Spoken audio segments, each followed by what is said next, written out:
मैं हूं अरमान आसिफ और आप देख रहे हैं अरमान आसिफ ऑफिशियल। वेनेजुला के पॉलिटिकल क्राइसिस के बाद डोनाल्ड ट्रंप ने एक ऐसा स्टेटमेंट दिया जिससे पूरी दुनिया की नज़र ग्रीनलैंड पर जा टिकी।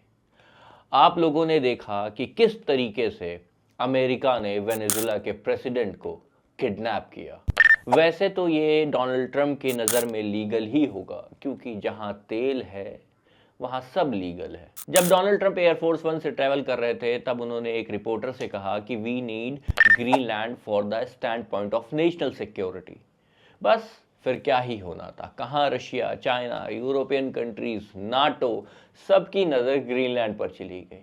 We need Greenland from a national security situation. It's so strategic. Right now, Greenland is covered with Russian and Chinese ships all over the place.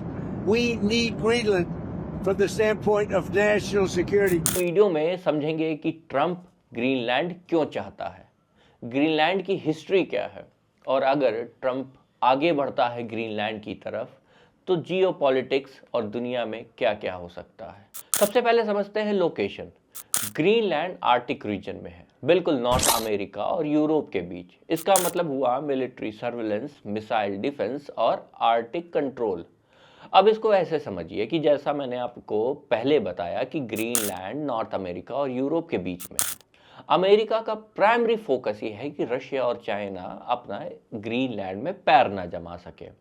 America का कंसर्न ये भी है कि रशिया और चाइना इंफ्रास्ट्रक्चर इन्वेस्टमेंट के साथ साथ अपना नेवल या मिसाइल सेटअप ना कर ले, क्योंकि चाइना ग्रीनलैंड में इन्वेस्ट करना चाहता था, but for some security reason इस पूरे प्लान पर ब्रेक लग गई।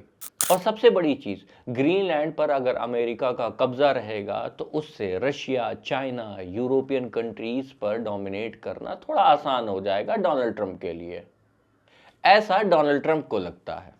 ये तो था सिक्योरिटी रीजन कि अमेरिका ग्रीनलैंड पर क्यों कब्जा करना चाहता है। मगर दूसरा, ग्रीनलैंड में कुछ ऐसे रेयर अर्थ मिनरल्स पाए जाते हैं जो फोन्स, कंप्यूटर, बैटरीज और एडवांस डिफेंस टेक्नोलॉजी में काम आते हैं।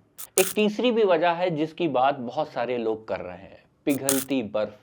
जी हाँ, पिघलती बर्फ की वजह से नॉर्थ वेस्ट पैसेज में ग्रीनलैंड के पास एक नया शिप रूट बन रहा है, जिससे एशिया और यूरोप की दूरी भी कम हो जाएगी, मतलब ट्रेड में भी फायदा। देखिए, ग्रीनलैंड कोई इंडिपेंडेंट कंट्री नहीं है, ये डेनमार्क की सेल्फ गवर्निंग टेरिटरी है। लोकल गवर्नमेंट तो ग्रीनलैंड की ही है, मगर डिफेंस और फॉरेन पॉलिसी यहाँ डेनमार्क बनाता है। आप लोगों को बताएं कि 1946 में भी अमेरिका ने ग्रीनलैंड को खरीदने की कोशिश की थी, मगर उस वक्त भी डेनमार्क ने मना कर दिया था। और आज भी डेनमार्क का ट्रंप को साफ कहना है कि Greenland is not for sale. अब यहाँ सबसे बड़ी प्रॉब्लम आती है नाटो के साथ, नॉर्थ अटलांटिक ट्रीटी ऑर्गेनाइजेशन, जिसका मेंबर डेनमार्क भी है और अमेरिका भी। मगर अब अमेरिका ग्रीनलैंड पर अटैक करेगा तो क्या नाटो मेंबर्स अमेरिका के खिलाफ खड़े होकर जंग छेड़ देंगे? मुझे वो किस्सा याद आता है, वो जो नाटो मेंबर्स, नाटो ऑर्गेनाइजेशन है, उसको देखकर कि छोटे बच्चों का एक ग्रुप होता था जिसमें एक दबंग बच्चा होता था जो हर चीज में अपनी मनमानी करता था, और जो उसकी बात ना सुनता था तो उसको। ऐसे ही कुछ आजकल नाटो के साथ हो रहा है। आगे बढ़ते हैं। अगर अमेरिका ग्रीनलैंड की तरफ बढ़ता है तो क्या क्या पॉसिबिलिटीज हो सकती हैं। पहला, यूरोप अमेरिका के अगेंस्ट हो सकता है। रशिया और चाइना आर्कटिक में और एग्रेसिव हो जाएंगे। ग्रीनलैंड के लोग अमेरिका के खिलाफ प्रोटेस्ट कर सकते हैं और नाटो की क्रेडिबिलिटी पर हैवी डैमेज पहुंचेगा। ट्रंप का फॉरेन पॉलिसी पैटर्न क्लियर है। ट्रंप का दो ही फॉरेन पॉलिसी पैटर्न दिखाई देता है। पहला, प्रेशर क्रिएट करो, दूसरा टैरिफ लगा दो। और ये आप लोगों ने ट्रंप के इस टर्म में देख ही लिया होगा।